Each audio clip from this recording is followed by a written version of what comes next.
말씀을 보도록 하겠습니다. 하나님 말씀은 디도서 1장 5절부터 16절까지 말씀인데요. 신약 성경 348쪽가량이 있습니다. 신약 성경 348쪽가량에 디도서 1장이 있는데 디도서 1장 5절부터 16절까지를 합독으로 봉독하겠습니다. 내가 너를 그레데에 시작. 내가 너를 그레데에 남겨둔 이유는 남은 일을 정리하고 내가 명한 대로 각 성의 장로들을 세우게 하려 함이니 책망할 것이 없고 한 아내의 남편이며 방탕하다는 비난을 받거나 불순종하는 일이 없는 믿는 자녀를 둔 자라야 할지라. 감독은 하나님의 청지기로서 책망할 것이 없고 제 고집대로 하지 아니하며 급히 분내지 아니하며 술을 즐기지 아니하며 구타하지 아니하며 더러운 이득을 탐하지 아니하며 오직 나그네를 대접하며 선행을 좋아하며 신중하며 의로우며 거룩하며 절제하며 믿는 말씀의 가르침을 그대로 지켜야 하리니 이는 능히 바른 교훈으로 권면하고 거슬러 말하는 자들을 책망하게 하려 함이라. 불순종하고 헛된 말을 하며 속이는 자가 많은 중 할례파 가운데 특히 그러하니 그들의 입을 막을 것이라. 이런 자들이 더러운 이득을 취하려고 마땅하지 아니한 것을 가르쳐 가정들을 온통 무너뜨리는도다. 그레데인 중에 어떤 선지자가 말하되 그레데인들은 항상 거짓말쟁이며 악한 짐승이며 배만 위하는 게으름뱅이라 하니 이 증언이 참되도다. 그러므로 내가 그들을 엄히 꾸짖으라. 이는 그들로 하여금 믿음을 온전하게 하고 유대인의 허탄한 이야기와 진리를 배반하는 사람들의 명령을 따르지 않게 하려 함이라.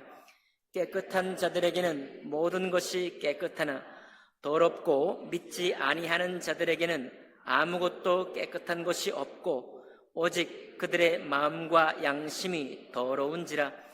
그들이 하나님을 시인하나 행위로는 부인하니 가증한 자요 복종하지 아니하는 자요 모든 선한 일을 버리는 자니라. 아멘.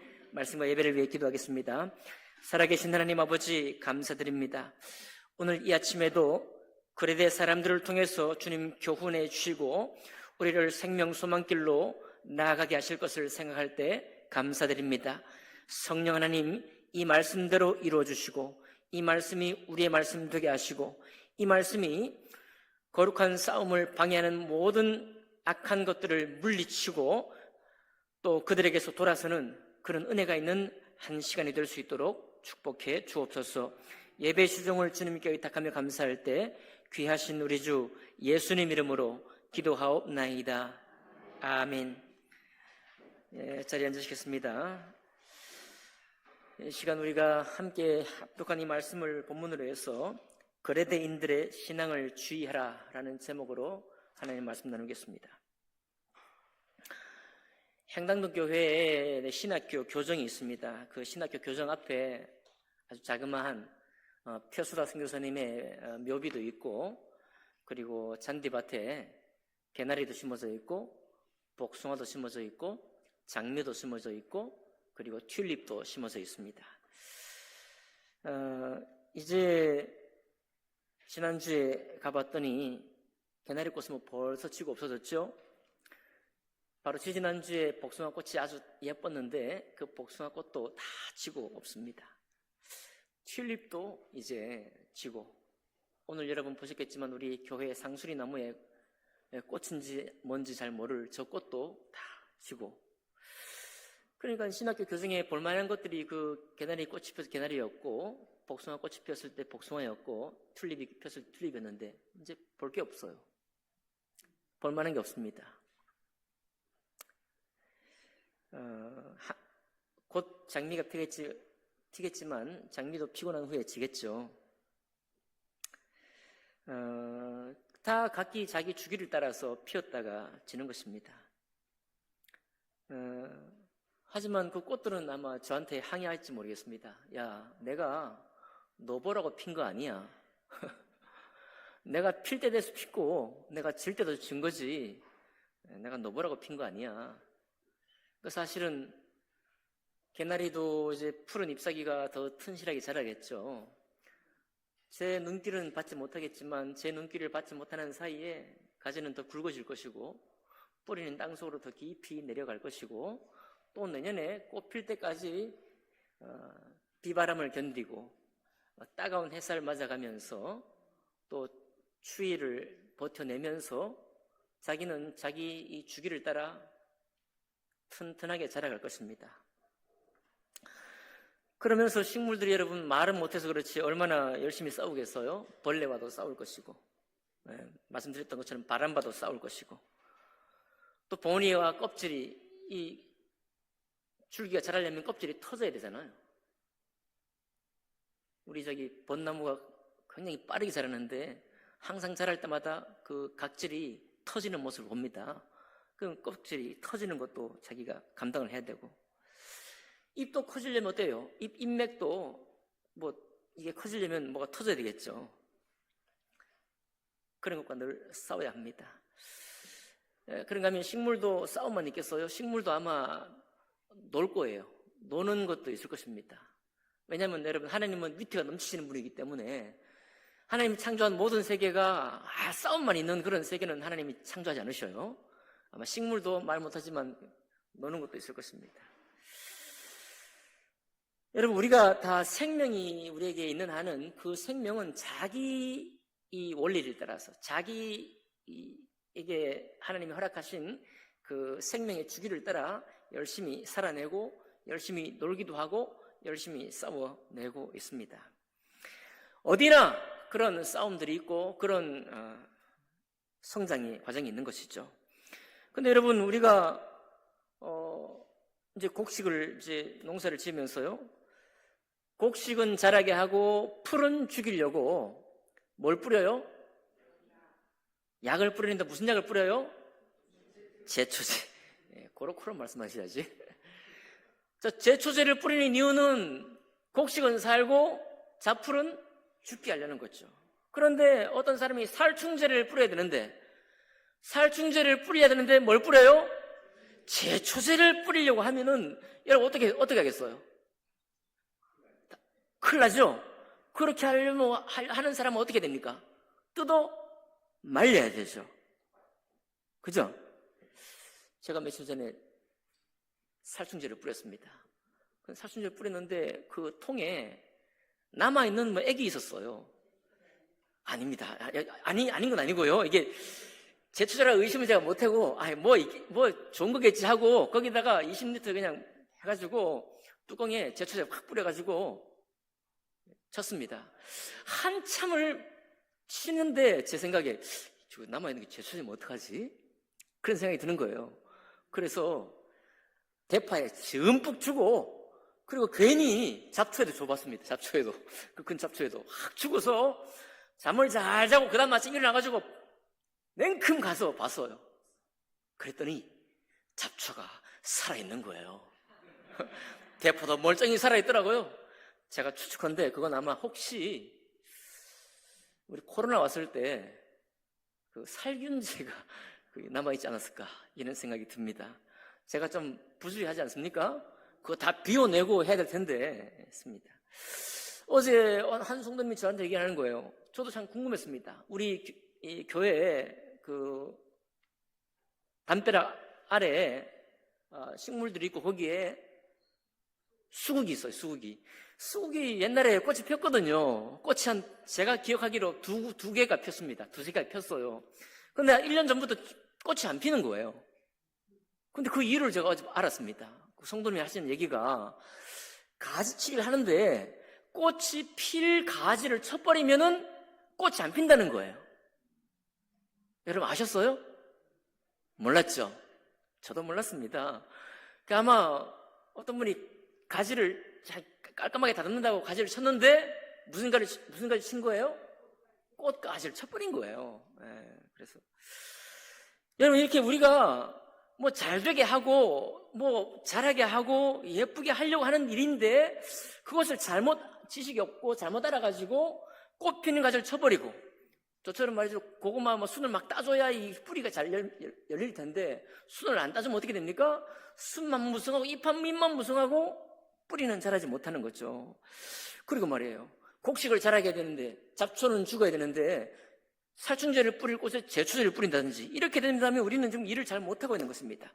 그렇게 하려고 하는 사람이 있다고 하면은 뜯어 말려야 돼요. 그죠? 오늘 하나님 말씀은 뭐 그거가 크게 다르지 않습니다. 여러분, 우리 주님은 창조 주님이시고 우리를 구원하신 주님이십니다. 그 주님을 믿고 우리가 영생의 소망을 가지고 이 땅에 살아가면서도 세상의 지혜도 배우지만은 그 세상 지혜를 다 배우고 자기 먹고 살 일도 다 배우지만은 그 가운데에서 우리가 악을 행하지 아니하고 이웃을 나만 생기는 게 아니라 이웃도 챙기면서 그 가운데 하나님의 사랑을, 그 은혜를 안고 사는 사람으로 살도록 우리 주님 우리를 부르셨어요. 그런데 우리가 주님 믿는다 하면서도 엉뚱한 곳으로 다닌다고 하고, 그리고 주님의 말씀에 우리를 참 단정한 삶을 우리에게 부탁하셨고 신실한 삶을 부탁하셨는데 그렇게 하지 못하는 어떤 가르침을 쫓아 간다고 한다면 어떻게 되겠어요? 주님께서 우리에게 허락하신 그 생명의 소망, 그 평안의 소망, 하나님의 그 은혜 넘치는 그 소망 가운데 자라지는 못하겠죠. 그럴 때 우리는 어떻게 되는가 하면 그를 향해서 때로는 뜯어 말리고 때로는 그렇게 하지 말라고 하고 주님께로 돌아오라고 하고 라고 말해야 하지 않겠습니까? 그렇죠? 오늘 이 그레데 사람들이 어떤 사람이냐? 그레데는 여러분 우리가 세계사나 지리에 보면은 어떤 섬이냐면 크레타 섬이에요. 크레타 섬입니다. 그리스 아래에 붙어 있는 크레타 섬이죠. 거기 옛날부터 신화도 많이 있고 이 크레타 섬에는 무역항들이 많이 있어가지고 항구들이 많이 만들어져 있어요. 그러니까 뱃사람들이 많은 거죠. 뱃사람들이 많으니까 이 크레타 섬에는 예전부터 거짓말쟁이가 많다라고 하고 있습니다. 여기 12절 보니까 그래 되어 있죠. 크레타인들은 항상 거짓말하고 악한 짐승이고 자기의 배만 위하는 게으름뱅이라 어떤 선지자가 그렇게 말한 거예요. 철학자입니다. 시니어 철학자고 이미 세계사에도 나오는 철학자예요. 이 사람이 크레타 선 사람들은 거짓말쟁이고 악한 짐승이고 배만 위하는 게으름뱅이다 라고 말했는데, 그래서 크레타라는 이름으로 형용사가 생긴 거예요. 형용사까지 거짓말하는, 이런 속이는 이런 형용사가 생길 만큼이나 이 크레타 사람들이 이런 사람들인 거예요. 그런데 바울이 가서 보니까, 사역하다 보니까 정말 그런 거예요. 이 크레타에 사는 사람들이 예수 믿고 구원 받았다고 하면서도 그 신앙의 삶이 자꾸만 넘어지고 부러지고 열매를 맺어야 되는데 열매를 맺는 삶을 살지를 못하는 것입니다. 그래서 거기에 누구를 남겨두는가 하면 디도, 신실하게 바울과 함께 따랐던 디도 목사를 거기에 남겨두고 바울은 또 자기 사역을 위해서 다른 데로 간 거예요. 그 디도에게 부탁하기를, 디도야, 이 크레타 섬에 예수 믿는 사람이 있지만 또 그 사람들이 가정에 모여서 교회를 이루고 있지만 여기에 많은 잘못된 가르침을 가르치는 사람들이 있다. 그러니 너는 감독들을 세우되, 목사를 세우되 정말 신실한 목사를 세워서 잘못된 가르침을 가르치는 사람들은 내가 쫓거나 저들의 입을 막아라. 그리고 건전한 교리를 가르쳐서 예수님께서 우리에게 선물하신 그 신실한 삶을 살도록 가르쳐라. 그렇게 말하고 있는 것입니다. 11절 보니까 그들의 입을 막아라 이렇게 말하고 있어요. 여러분, 성경에 남의 입을 막으래요. 이거 참 당황스러운 주문이죠. 여기 교회에 누군가 말하고 있는데 그 사람 말 못하도록 입을 막으라는 것입니다.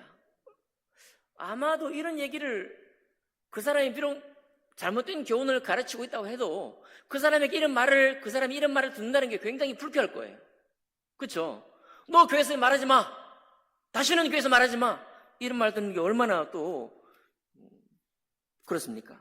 그 다음에 또 뭐라고 하는가 하면 어미 꾸짖으라 이렇게 말합니다.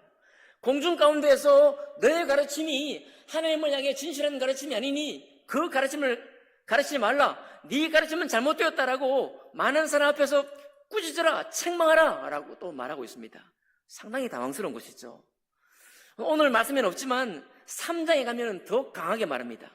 이단자는 한두 번 훈계한 후에 멀리하라, 같이 놀지 마라 그렇게 말하고 있어요. 그러니까 오늘 크레타 섬에서 가르치는 이 많은 가르치는 사람들조차, 가르친다고 하는 사람들조차 주님의 진실한 신앙을 가르치지 않고 진실한 삶을 살지 못하도록 오히려 방탕한 삶을 살도록 가르친다는 거예요. 근데 그 사람들은 이단이라고 아주 그냥 못 받기는 못하지만은 이단에 가까운 사람들입니다. 그래서 처음에는 입을 막아라 했고, 두 번째는 어미 꾸짖으라고 말했고, 세 번째는 혹시 그렇게 가다가 이단이 될 수도 있으니 이단자가 되면 한두 번 훈계한 후에 그냥 전혀 사귀지 말라라고까지 말하고 있는 것입니다. 도대체 이 사람들이 어떤 일을 했길래 사도 바울이 이렇게 강하게 말씀하고 있을까요? 물론 여기 12절에는 나와 있죠. 항상 거짓말, 크레타 사람들은 항상 거짓말쟁이다. 이 말은 뭐냐면 크레타 섬에서 예수 믿었다고 하는 믿음의 사람들조차도 이 행실이 자기 마음속에 크레타의 문화가 뿌리 깊이 박혀가지고 정말 제대로 걷지를 잘 못한다는 겁니다. 악한 대만의 게으름병이다. 이득을 위해서만 산다는 거예요. 심지어는 여기 뭐라고 하는가 보면요, 14절에 보니까 유대인의 허탄한 이야기를 따르고 진리를 배반한다고 그랬어요. 그리고 이득을 위해 가르친다. 이득을 위해서. 자기 이 돈을 얻으려고 11절 하반절에 나와 있죠. 이런 자들이 더러운 이득을 취하려고 마땅하지 아니하는 것을 가르친다. 온통 가정을 무너뜨린다라고 말하고 있습니다. 여러분, 이 고대 중근동에 그리고 그리스 로마 시대에는 가르치는 사람에게는 후원을 하게 되어 있습니다. 후원금을 내게 되어 있어요. 그러니까 후원 제도가 아주 잘 갖춰져 있는 거예요. 그러니까 이 사람들이 가르치는 목적이 주님의 진실한 신앙을 따르도록 가르치는 게 아니라 이제 강단에 서서 가르치는 후에 사례받고 그거 챙기는 거예요. 왜냐하면 이 크레타 섬의 문화는 그게 일반이니까, 그리스 로마 사회에 이것이 일반적으로 통용되는 거니까 저들의 양심에 무슨 가책이 있지 아니하고 오히려 당연하다고 생각하는 거예요. 그래서 돈 받고 설교하는 것입니다. 그런데 그 설교의 내용이 참되면 모르겠는데 참되지 않아. 무엇을 통해 알 수 있느냐? 여기서는 안 나와 있어요. 도대체 디도서의 안에 이 나쁜 지도자가 무슨 내용을 가르쳤는지 안 나옵니다. 그러나 맥락을 보면 알 수 있어요. 7절 보니까요, 디도에게 목사를 세워라. 어떤 목사를 세우느냐? 하나님의 청지기로서 책망할 것이 없고 제 고집대로 하지 아니하고 급히 분내지 아니하고 술을 즐기지 아니하고 구타하지 아니하고 더러운 이득을 탐하지 아니하고 등등 나와 있죠. 또 6절에 보니까 책망할 것이 없고 한 아내의 남편이며 방탕하다는 비난을 받거나 불순종하는 일이 없는 믿는 자녀를 둔 자라 할지니라 나와 있죠. 그러니까 이 무슨 얘기냐면 이 감독조차도, 그러니까 디도가 세우는 감독 말고 그 크레타인의 공동체 가정교회에서 가르치는다고 하는 이 사람들조차도 주님을 믿노라 하면서 제 고집대로 할 뿐만 아니라 이득을 탐해서 가르치고, 그리고 한 아내의 남편이라고 적고 있죠. 디도에게 앞으로 세울 목사는 한 아내의 남편이어야 된다. 그 말은 뭡니까? 여러 명의 아내를 두고도 괜찮다라고 가르칠 수 있다는 거예요. 여러분, 예수 그리스도의 우리 주님이 온전하게 새로운 언약을 우리에게 주셨는데 구약만 가지고 있다고 한다면은 이런 가르침도 가능합니다. 예, 아브라함의 아내가 몇 명이었어요? 다 모르지만 성경에 2명입니다. 최소한 2명이죠. 야곱도 아내가 둘이잖아요. 지금 고대 중분동에뿐만 아니라 이슬람을 믿는 이슬람 교회도 교리가 일부 닫혔어요. 자, 그렇게 되는데, 우리 주님이 시내산에서 주신 율법 가운데는 여러분, 야곱이 자매를와 결혼했잖아요. 그런데 우리 한번 읽어봤습니다.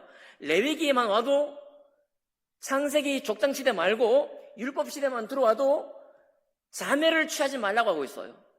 왜? 자매를 취하면은 질투와 시기로 망할 거기 때문에. 그렇죠? 법이 달라졌습니다. 그런데도 불구하고 이 크레타 섬 사람들 자체가 뱃사람들이고 아주 거칠고 하다 보니까 그런 것들을 아주 귀하게 여기지 않는 거죠. 오히려 자랑스럽게 여기고 하는 것입니다. 방탕한 일, 불순종한 일을 그냥 하는 거예요. 오히려. 아마도 오늘날 이야기를 해본다면 행복이 최고다. 이거. 내가 행복하면 뭐를 해도 된다. 뭐 이런 철학하고 비슷할 것 같아요. 뭐 해도 된다고요? 행복하면 뭔 일을 해도 좋다. 요즘 미국의 젊은 사람들을 2020년 무렵에요.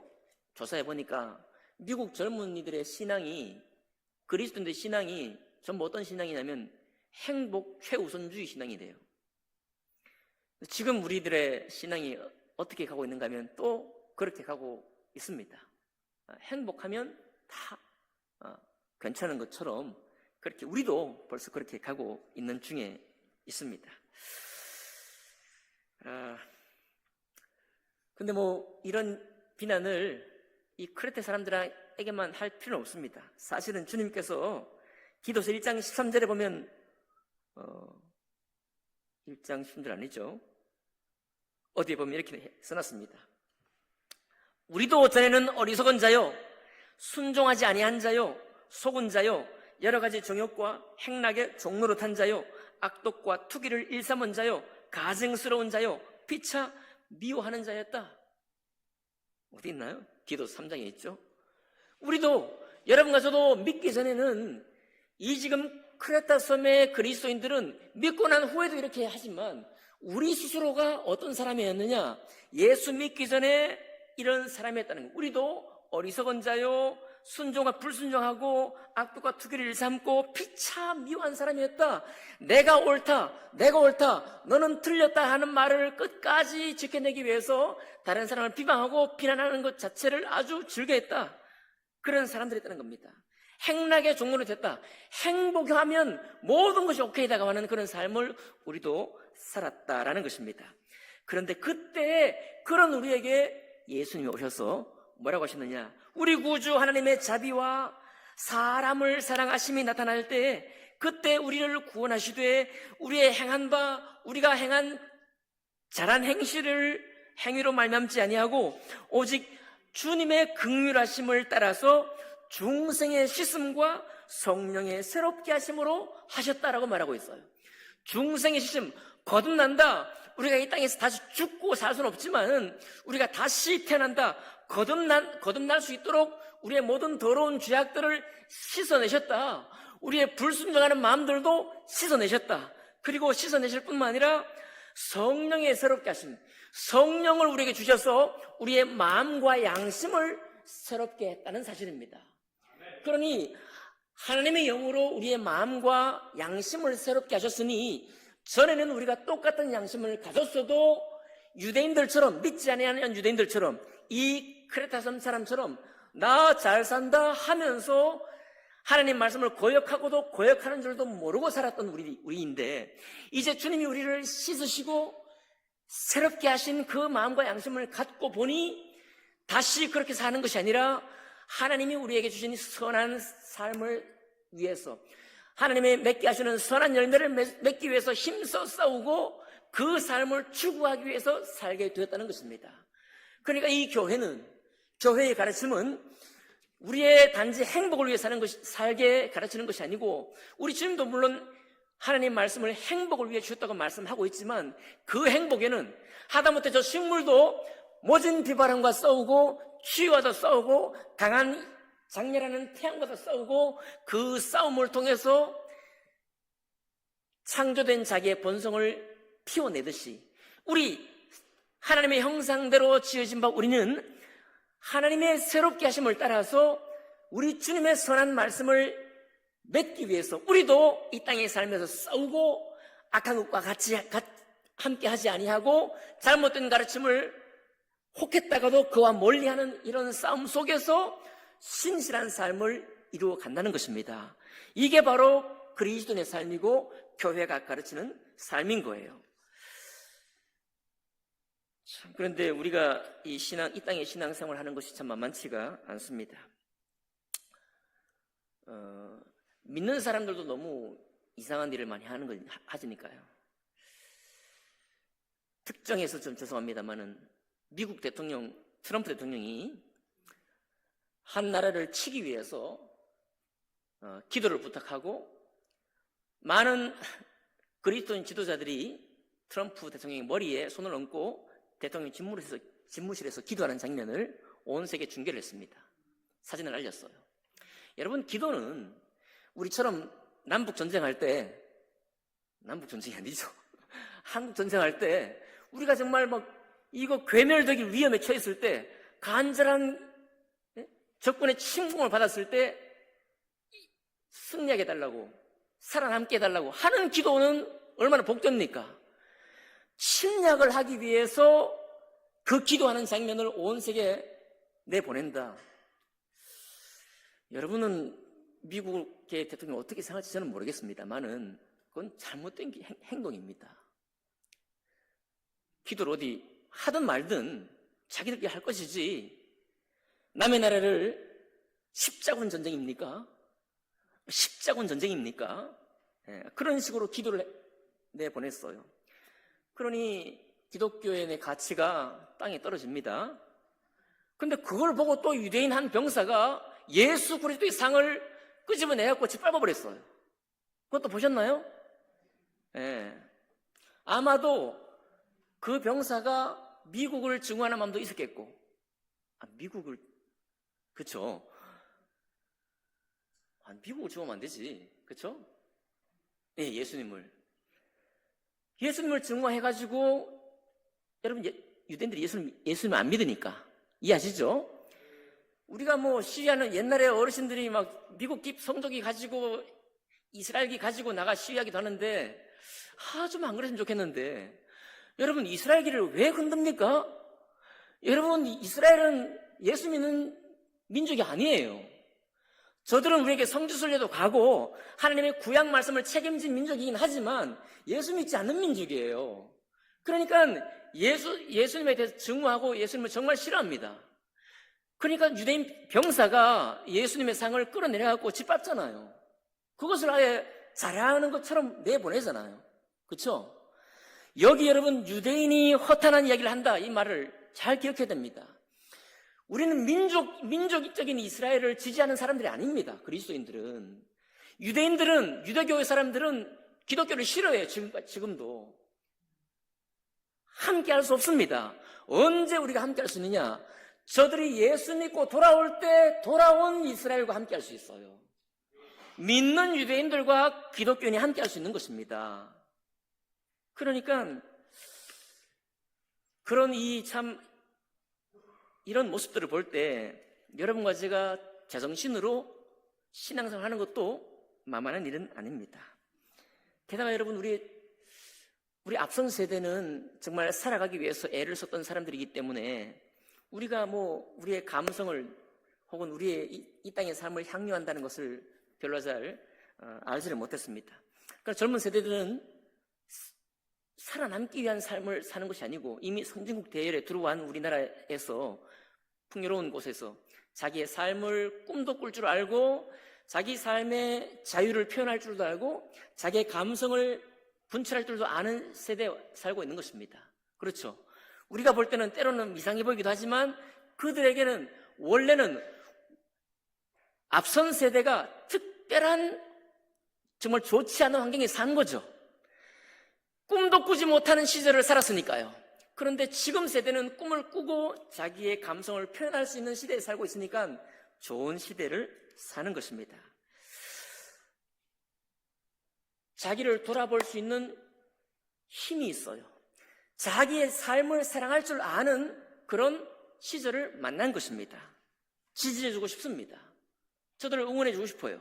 그런데 그런 과정에서 그리스도인의 삶을 바라보면서 정말 우리가 편협한 삶을 보여주기도 하고, 때로는 정말 합리적이지 못한 주장을 많이 하기도 하고, 그런 삶 속에서 오히려 우리의 거저가 떨어져 나가는, 그러면서 세상에 정말 행복만을 위한 어떤 가치관을 받아들일 수 있게 되는 그런 길로 간다면 우리는 좀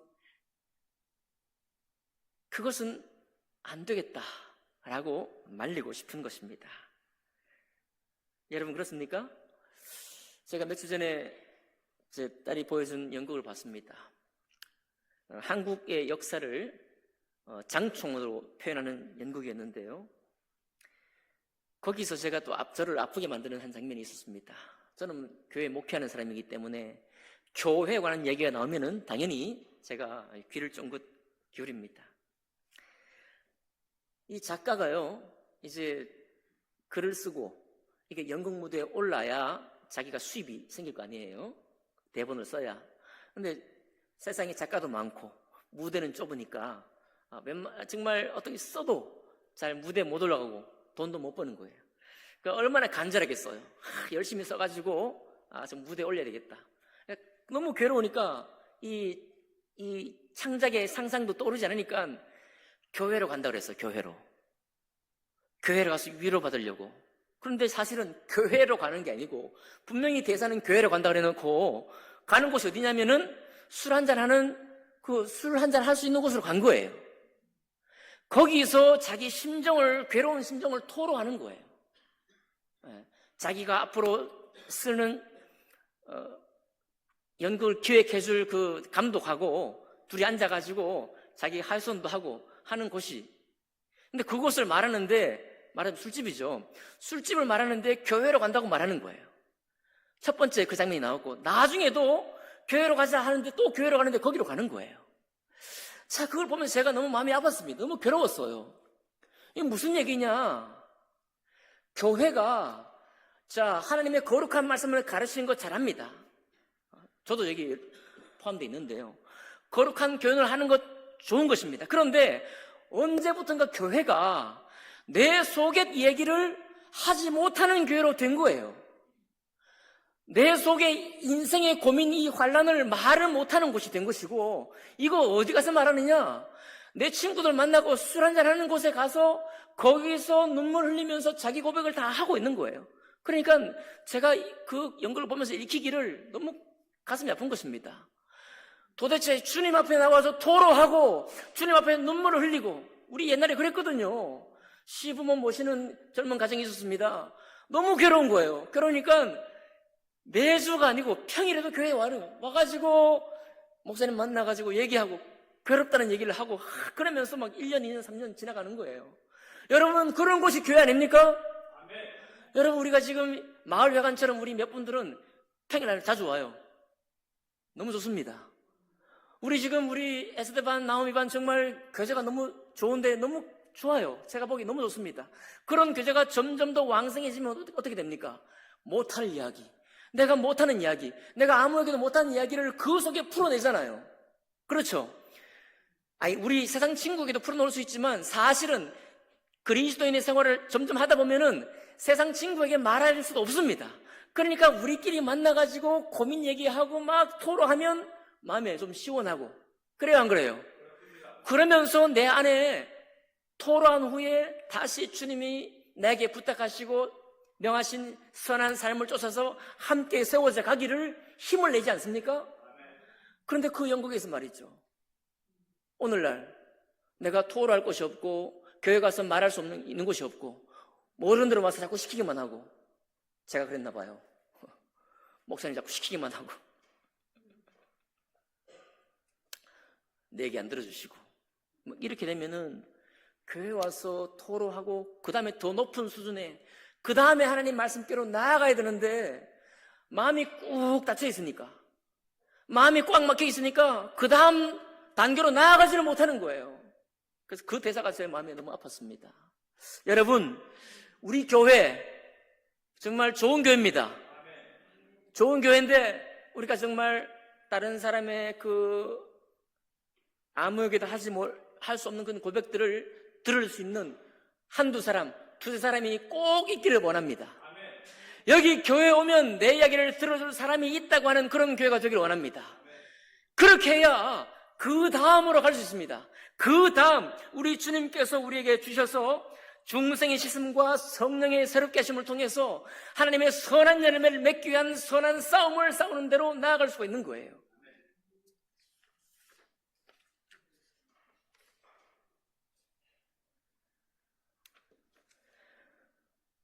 16절입니다. 16절 볼까요? 15절 16절 보겠습니다. 깨끗한 자들에게는 모든 것이 깨끗하나 더럽고 믿지 아니하는 자들에게는 아무것도 깨끗한 것이 없고 오직 그들의 마음과 양심이 더러운지라. 그렇습니다. 유대인이 됐건 믿지 않은 누가 됐건 아니면 믿지 않았을 때 우리 마음이 됐건 모두가 다 이런 상태였다는 것을 여러분 기억하시기 바랍니다. 믿지 않는 모든 사람, 예수 믿고 거듭나지 않은 모든 사람은 깨끗하다고 스스로 생각하지만은 더럽고 믿지 아니하는 자이고 아무것도 깨끗한 것이 없고 그 양심은, 마음과 양심은 더러운 채로 내버려져 있는 것입니다. 여러분이 믿으셔요?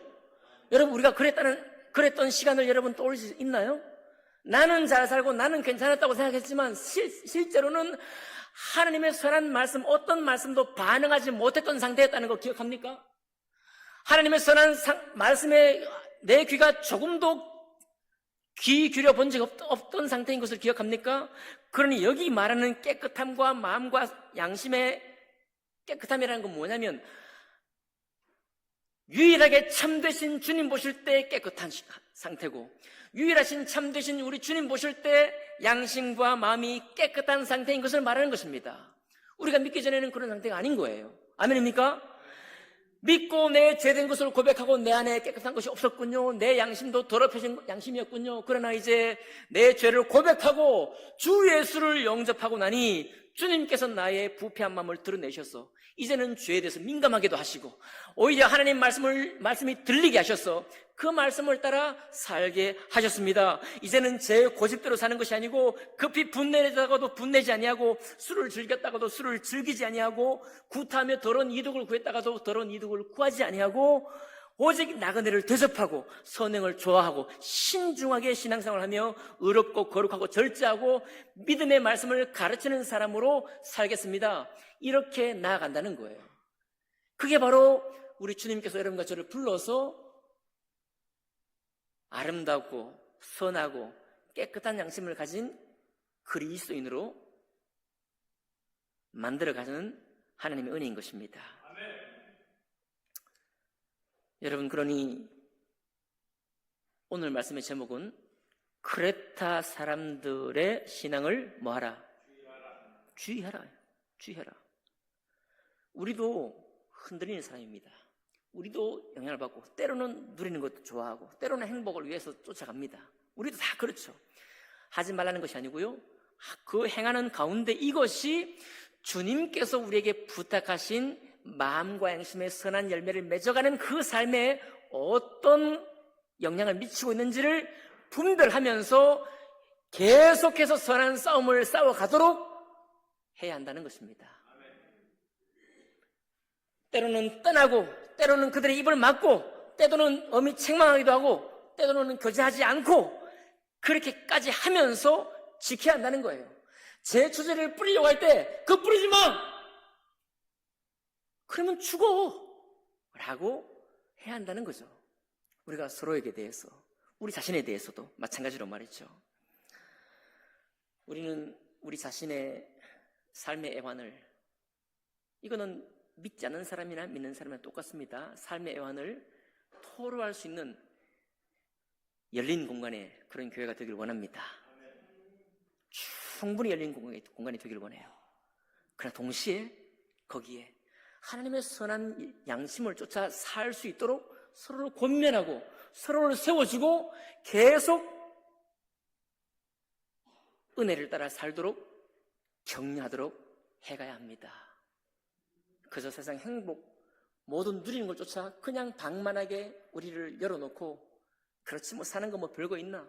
이런 식으로 사는 것을 경계하고 주의하셔야 하는 것입니다. 여러분, 크레타선 사람들의 그런 행실을 통해서 역지사지, 반면교사로 우리가 배워서 우리 마음은 좀 더 부드럽게 열리되 우리 마음 속에 주님을 향해서 달려가고자 하는 그 마음 중심은 더욱더 강건해지는 그런 여러분과 제가 되기를 주님 이름으로 축복합니다. 기도하겠습니다.